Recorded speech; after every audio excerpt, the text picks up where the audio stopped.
The story begins with Lieutenant Catalina, who is in a hurry, trying to escape an airship with a girl named Lyria. While running, some Imperial soldiers try to stop them, but Catalina easily defeats them all with her sword. Lyria is worried, but Catalina tells her everything will be fine, and to keep moving. Eventually, when they reach the other end of the ship, a man named Vyrn stops Catalina and calls out her name. He pulls out a purple crystal, and when Lyria looks at it, the crystal embedded in her chest starts reacting. Catalina tells him to stop, then all of a sudden Vyrn's crystal explodes, and Lyria falls out of the ship. We are then introduced to our main protagonist named Gran, who is cutting up some wood while talking to his friend Aaron, who is sitting in the shade of a tree. A small dragon named Vyrn comes over with Aaron's father and gives Gran an apple and thanks him for helping. They then notice the huge battleship in the sky, which suddenly explodes, and they see a light falling from the ship and landing in the woods. Watching this, Gran quickly grabs his sword and goes straight over to the forest with Vyrn. While they were searching for the light in the woods, they found Lyria lying on the ground. When she awakes, she becomes frightened, so Gran tries to comfort her and introduces himself with Vyrn. Lyria calms down and explains what happened on the ship with Catalina. Then some soldiers spot them and try to capture Lyria.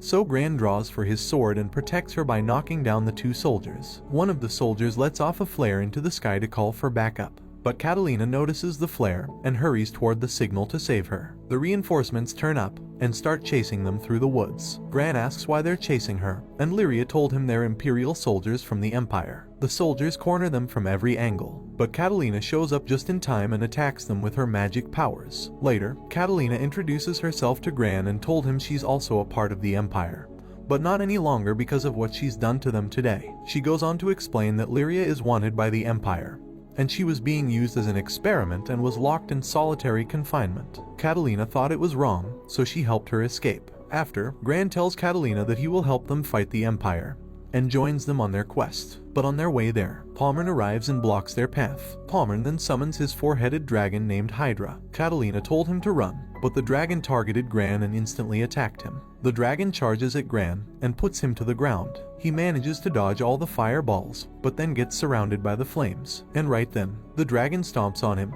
leaving him with a very deep cut in his chest. The others are in shock when they saw what happened to Gran, and Vyrn starts to cry and tells him to wake up, but Gran doesn't respond. Watching this, Lyria becomes sad and infuriated, and the only way to heal Gran is by Lyria giving him half her power. So she does a spell which takes her to the afterlife to heal Gran and share her power with him. But while doing this, Vyrn uses a gem to disrupt Lyria's power. However, Gran still manages to wake up. When Vyrn sees this happen, he's in disbelief and asks how she brought him back. He then gets scared, so he commands Hydra to attack Lyria. But at this moment, Gran and Lyria combine their powers together and summon a legendary dragon called the Bahamut. When Bahamut appears, Hydra attacks him with fireballs, but Hydra's attack doesn't seem to do any damage towards Bahamut. When Hydra stops his attack, Bahamut builds up a giant energy ball and uses it against Hydra, and with a single move, Bahamut destroys nearly half the forest and wipes out the soldiers below. When Vyrn witnesses the power of Bahamut, he becomes terrified and tells them to retreat. Bahamut wins the fight, and the dragon's soul enters Lyria's crystal. But Gran doesn't feel well and falls down to the ground unconscious. He begins to have flashbacks of himself as a boy, where Gran is seen reading his father's letters. His father told him about all the other islands, like the island of wind and fire, and also the island of astrals, the home of all the primal beasts. His friend Aaron interrupts him and told him that these other islands don't exist and said it's just a fairy tale. However, Gran disagrees and tells him one day he will become a skyfarer just like his father,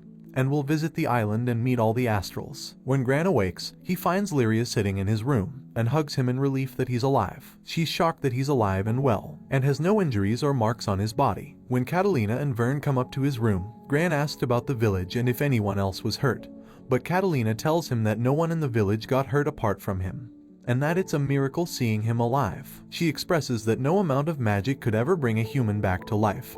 However, the only person who has this kind of power is Lyria. Catalina tells Gran that the Empire has been looking into the primal crystals to expand their domain, and Lyria is the primary key to all their research. But even with all the Empire's resources, they still weren't able to unlock the full potential of Lyria's power, so they kept her locked away until they could complete all their research. But Catalina saved her as she wanted to show her a new life beyond being a prisoner. She tells him that Lyria's power comes from a primal crystal, and she's able to control primal beasts, the relics of the astrals, such as the black dragon she summoned earlier, known as the Bahamut. These beasts can normally only be controlled by the astrals, but Lyria is also able to summon the dragons. Vyrn is surprised and told them she might be one of the long-lost legendary astrals, but Catalina said all the legendary astrals are long gone. To which Vyrn replies, saying if she's not an astral, then what is she? But Lyria told them she doesn't know what she is, and has no memory prior to being captured by the Empire. All she understands is that when Gran was hurt, she wanted nothing more than to save him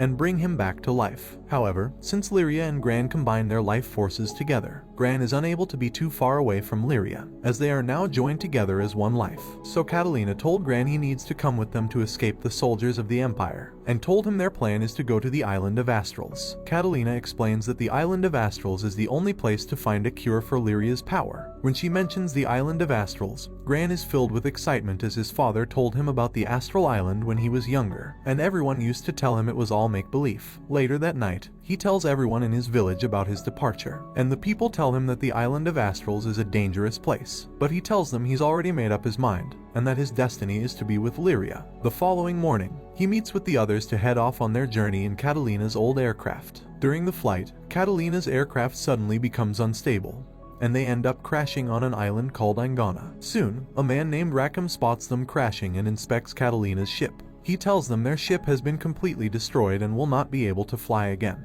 After his inspection, he tells them they need some proper flight training, then puts his bag on and leaves. Later, Catalina takes everyone to the town where Gran buys a new sword, and Lyria takes a diary to write her adventures in it. The following day, Catalina is arguing with the receptionist at the airship station, who told her all the ships have sold out and the next one will be available in a few days. Then Gran notices a giant airship landing outside the station, and said he's always wanted to fly a ship just like this. Then Rackham shows up again and introduces himself. After, he takes them to his workshop and shows them their destroyed airship, which he's currently fixing. Suddenly, two spies from the Empire, Drang and Strum, appear. Drang tries to capture them by deceiving them, and tells them he has a spare airship they can use, and has lots of fresh apples, but he accidentally slipped up by mentioning Lieutenant Catalina's name during a sentence. Hearing this, everyone becomes more cautious and tries to escape with the help of Rackham. Drang and Strum started chasing them, and almost captured them in an alley, but Gran told them not to worry, and draws for his sword. Seeing this, Drang and Strum get ready to fight back and use their magic powers against Gran. Gran gets ready to attack with his new sword, but while approaching them, Gran gets help from a mysterious lady from above. Rackham found them and shows them the secret tunnels, and leads them back to Catalina. While Gran is sitting with Catalina and the others, he told Catalina about the two spies of the Empire that tried to capture them. Catalina said they must be secret agents working for the Empire, and told them it's not safe here. So Gran suggests they should leave the island right away. But Catalina says all the flights are already booked, and they don't have enough money to buy a new airship. While talking, a girl named Silo appears and tells them she's the bar owner, and says she can help them with whatever problems they're having. Lyria is surprised that someone this small is running a business, but she explains that she is a grown-up person. However, she's from a different race, called the Harvin, so that's why she's small. Catalina asks Silo if she can help them find an airship, but she replies saying that all the Skyfarers are unavailable for hire, but she does have an old airship for sale, but she expresses that it's too expensive for them to buy and also they have no one to fly the ship. So the people sitting next to them heard what they said, and mentions a guy named Rackham, a retired helmsman who might help them fly the ship. So Gran and the others went off to find Rackham, to ask him to be their helmsman. But when they arrive near his ship, they notice a Harvin named General Furious, who is leading some Empire soldiers nearby. Catalina says that they should hide in the building until he leaves, but Furious detects their movement and destroys the building they're hiding in. Watching this, Rackham uses his sniper and fires at the soldiers. He also shoots near Gran as a signal to show him the secret underground path. They then meet Rackham as they go into the underground tunnel, and then he leads them back to his house. At Rackham's house, he asks them what they were doing near his ship. So Gran tells him that they were looking for him to be their helmsman, but Rackham says he cannot go anywhere without his beloved ship named Gran Cipher. Rackham explains that Gran Cipher is a ship he's been building his whole life, and once it broke down he stopped flying entirely, and won't fly another ship as he's loyal to Gran Cipher. Gran smiles, and says he understands his feelings. Catalina spots Furious leaving the area, and said it's safe to leave, but Gran mentioned to Catalina something he heard General Furious say, which is his plan to destroy the whole island. So Catalina says they will need to warn everyone in the city and evacuate the island. When they are about to leave, Rackham stops them and says he will also go with them. While returning to the city, they meet again with the two spies of the Empire. Drang tries to offer them an airship, and told Vyrn he has a bag of apples, and said all they need to do is follow them. but Catalina said she knows their true intentions, which is to imprison Lyria again. When Catalina refuses their offer, Gran says they have to force them to get on their ship, and then starts to fight with his magic powers. So Rackham fires back at them, and Gran uses his sword against Drang. However, their powers are unmatched against Drang's abilities. Suddenly, the weather becomes terrible, and a tornado storm begins to form. So Drang and Strum quickly retreat. After that, they go into the city hall, where many people are taking refuge due to the storm which is destroying their homes. Rackham said they need to get everyone off the island immediately, and asks if anybody has a ship available, to which a man replies saying he has a big enough ship, but his helmsman is severely injured, and no one can fly the ship. So Rackham says he will be the helmsman and take control of the ship. He tells everyone not to worry and explains that he's used to flying in these types of weather conditions. They take a small group over to the airship to get it started up. But all of a sudden, General Furious destroys their last airship and says that Tiamat, the goddess of wind, will destroy the entire island, and will unleash her primal beast upon them. Lyria says she can stop Tiamat with her powers, but only if she gets closer to Tiamat. Rackham says his ship might be waiting for such a day to fly, and takes a chance with Gran's cipher. Rackham starts talking to the ship and begs it to start up one last time, and he manages to get it started. Once they reach a high enough altitude, they come across the primal beast Tiamat, who's been corrupted by General Furious. Lyria communicates with Tiamat using the primal crystal, and asks her not to destroy the island. But Tiamat doesn't listen to her commands and still attacks. Lyria tries once again to interact with Tiamat, but she cannot get through to her, as the Empire has put an infected crystal embedded in her chest to corrupt her mind and go against her own beliefs. Lyria asks Gran to destroy the corrupt crystal using the power of the Bahamut. After gaining the power of Bahamut, Gran jumps straight off the side of the ship and activates his sword ability. He gets directly above Tiamat, and once he gets close enough, he finally destroys the crystal, making her normal again and saving the island. Tiamat brings Gran back to the ship and gives Lyria a gift, then fades away. Later on, they all go to eat, and Lyria pulls out the gift that Tiamat gave her, and when they both touch it, they can see some visions of a volcano and a giant broken down factory. Silo is shocked after seeing the gift, and tells her it's a piece of a sky map. Catalina says she's heard of the sky map fragments before, and there are other pieces which all fit together and is needed to get through the place they need to go. Later that night, Gran visits Rackham and asks him if he wanted to be their helmsman. He asks Gran for the destination of where he wanted to go, and Gran told him he wants to visit the island of Astrals. Rackham is surprised hearing this and wanted to know why, so Gran tells him his father is waiting for him on the island of Astrals. He shows Rackham the letter his dad sent to him when he was younger, and Rackham told him he didn't know this place actually exists. After talking, Rackham tells Gran he wouldn't want to miss out on seeing the islands of Astrals, and agrees on being their helmsman. The next day, they leave and fly out to the destination, and they end up at the first location called Vaults, where they need to gather supplies, as it is known to have plenty of steel and armor and food. However, they notice that the town is pretty much empty and no one is around, but the shops are still stocked with items. After they enter a restaurant, and here they meet with a man who said he was a secret agent and works for the government of Vaults. He was impressed when he heard about Gran and his group saving the city of Port Breeze from the storms of Tiamat, and wanted to ask for a favor, which requires their unique skills and talents. He requested them to find a very important person who went missing, and he told them it was the Archduke of Vaults. He explains that if word got out that the Archduke was missing, the whole city would be in despair, so he needs a third party to act on his behalf and find him without the city knowing about his disappearance. Gran accepts the request, and they all head out to find the Archduke. The next day, they go around asking the people of Vaults about information on the Archduke, and while asking, we see someone spying on them and listening in on their conversations. After talking with many citizens, they come to realize that the Archduke is adored by everyone in the city, and soon enough, riots will begin to occur if he isn't found. So later on, they begin to investigate an abandoned factory when Catalina realizes they're being followed. She tells them this must be the same person she noticed following them from yesterday, because she's getting a sense of magic from the trace of the footsteps. Suddenly, they hear a girl screaming, and they see her getting attacked by goblins. They quickly help her fight off the goblins, and Gran asks her who she is,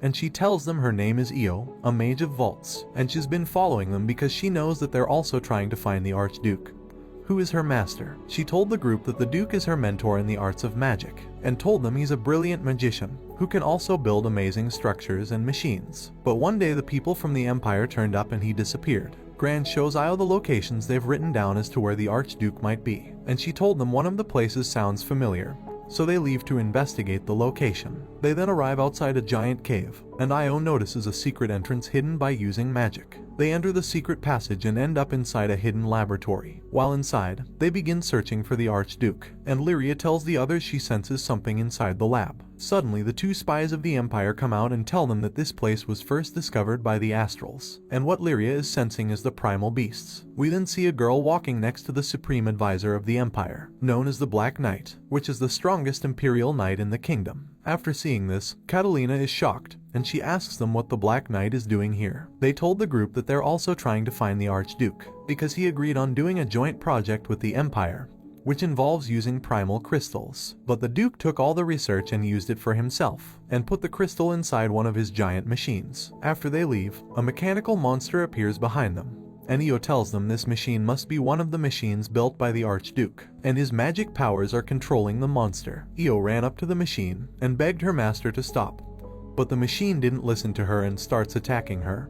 But luckily Gran saves her just in time. After, Rackham shoots the monster, and they all head towards an escape route. After escaping, Lyria warns them about a voice she keeps hearing, and tells them that ever since the mechanical monster appeared, she keeps hearing the same voice. They continue to investigate and search the other parts of the laboratory until they come across a mysterious room with another giant machine, and there they meet the Archduke. But Io tells them he's acting strange, and we see that his eyes flash red, and Vyrn tells them it's a bad sign. The Archduke seems to have forgotten who his student Io is, and doesn't remember anything. They try talking with the Duke, but he told them his work still isn't complete, and he needs to awaken the true power of the Iron Giant. And to do this he will need the power of Lyria's primal crystal. The Empire spies and the girl who controls the Black Knight are watching this happen from afar. They use the girl's power to awaken the Archduke's creation, to attack Gran and the group. After the mech awakens, the Duke commands it to attack them. So they begin to fight the Iron Giant using all their skills. They start using basic attacks against the mech, but it doesn't do enough damage. Then Lyria gives Gran the power of the Bahamut, and he approaches the beast with his elemental sword, and tries defeating it with all his strength. However, the mech is much stronger than they expected, and they find it troublesome in defeating him. Then Io gets mad at her master for turning against her, so she uses the magic that the Archduke taught her, and she manages to knock down the mech. But Colossus gets back up, so they all bind together as a team, and use their abilities simultaneously to defeat the giant mech. After defeating Colossus, Io goes up to the Archduke and uses her magic to snap him back to reality, and remove the evil curse the Empire put on him. She starts to cry when he remembers her, and then we see a flashback of Io when she was younger. She explains how an epidemic of a disease spread throughout the city, and caused the death of her mother and father. So for a long time she lived alone, until the Archduke found her and took her in, and treated her like his own daughter. He was kind, and even taught her how to do magic, and made her feel happy even after what happened. After, Io asks everyone what their next plans are, now that they've found the Archduke, and Gran told her they will be continuing on with their journey towards the island of Astrals. The next day, they all get ready to leave for the next trip, and say their goodbyes to the people of Vaults. But that's when Io tells the group she will be traveling with them, as she's always wanted to see the other islands and meet the Astrals. While traveling, they come across some ruins, and decide to go inside to check it out. But while investigating, the ground suddenly breaks, and they all fall down into the depths of the ruins. The team gets split up into two groups, and they end up in a secret underground area. A bat tries attacking Catalina, so she easily eliminates it with her sword. On the other side of the tunnel, Gran spots water rushing towards them, but Io uses her mage powers and forms a tornado for protection. Catalina also uses her magic to protect them from the traps hidden all around the ruins, and Lyria almost gets trapped, but Catalina and Vyrn help her just at the last second. Lyria tells them she knows the location of Gran, and can feel his presence through the crystal. However, Gran might not be able to feel the same thing as Lyria, as her power is still much stronger than his. Then Gran and his group hear an explosion, and here we are introduced to two new characters, named Mary and Carva, who are two girls which are also exploring the ruins. They're here searching for the buried treasure, but the treasure is being guarded by a creature made of sand who attacks them. But Gran and his group help them just in time as they arrive. Upon arriving, they notice that the sand creature is quite strong, so they need to come up with a plan to defeat it. Then Gran uses a fireball and puts it inside the mouth of the creature to eliminate the monster. After defeating the creature, a secret door opens, and inside is all the treasure of the ruins. Inside the room, Gran found a special sword, and while holding the sword, it forms a bright light. Then they all get teleported outside. After being teleported, the ruins disappear, and Carva and Mary get upset as they didn't get any of the treasure. After, Lyria is seen having a vision where all her friends are dead, and there was another version of Lyria, but she wakes up and it was only a nightmare. The next morning they head off to their destination, and they arrive on an island which appears to be uninhabited. But Lyria tells them she senses something on the island, so they begin to investigate and explore deeper. They find some people on the island, and a man named Eugene recognized Rackham from Port Breeze. He introduces himself to the rest of the group and explains that their island is currently at war with the Empire. He takes them over to the city, and when they arrive, the group is amazed about how beautiful the city is, and are surprised that a city like this is at war with the Empire. A man then told the people of the city that he was just attacked by a monster. He was badly injured, so Lyria healed him with her magic powers. They then head over to the town stores and buy some supplies, and while buying the supplies, Gran spots a blue necklace and gave it to Lyria as a gift. While this happens, we see some hooded figure watching them, and then Gran told Lyria he forgot something important back at the store. He quickly runs back, but when he returns, Lyria was gone. She was captured by the hooded person who was following them, and Lyria was unable to do anything, as the hooded individual was holding the purple gem, which blocks Lyria's power, so she's unable to escape. Gran tries chasing them down, but he's not fast enough and the hooded man escapes on a boat with Lyria. At the same time this happens, the city is also being invaded by the Empire ships. The man who took Lyria was Pommern, and he starts threatening all the citizens. So Lyria begs him to stop, but he told her to be quiet, and then proceeds to break the necklace that Gran gave her. He tells Lyria that she's nothing more than an experiment made by the Empire, and said she shouldn't be making friends. Gran found Lyria and tries taking on the Imperial guards. He struggles, and after he summons a giant water dragon, which starts to attack all the Empire ships. And right before he eliminates Lyria, Gran knocked him down. But then they notice that the sea dragon caused a tsunami and is about to wipe out the whole city. But then a girl named Rosetta appears and rescues them all using her magic powers. After the waves hit Lyria, she becomes unconscious and doesn't wake up. Gran and Catalina stay by her side and take care of her. While sitting by her side, Catalina confesses to Gran about Lyria's true powers, and told him that she was used by the Empire as a weapon experiment, and they accidentally summoned an unknown creature from inside Lyria, and the creature could overcome the Empire and bring destruction to their entire kingdom. So the Empire decided to imprison her, to make sure she wouldn't lose control, and summon the demon inside her. After they head over to the island with astrals, to bring her back to life and wake her up. They then come across a giant tree, and Rosetta explains that they can use the magic of the tree to bring her back. Once she wakes up, Lyria explains that she was in a dark sleep, and was worried about the power of the creature being awakened, and was worried no one would be able to stop her. After she awakens, this also awakened the giant dragon of the seas. So Gran instantly uses all his power to attack the dragon and takes it out with his sword. And this brings the anime to an end. Don't forget to like and subscribe if you enjoyed, and turn on the notification bell so you never miss out on another video. Until next time guys, take care.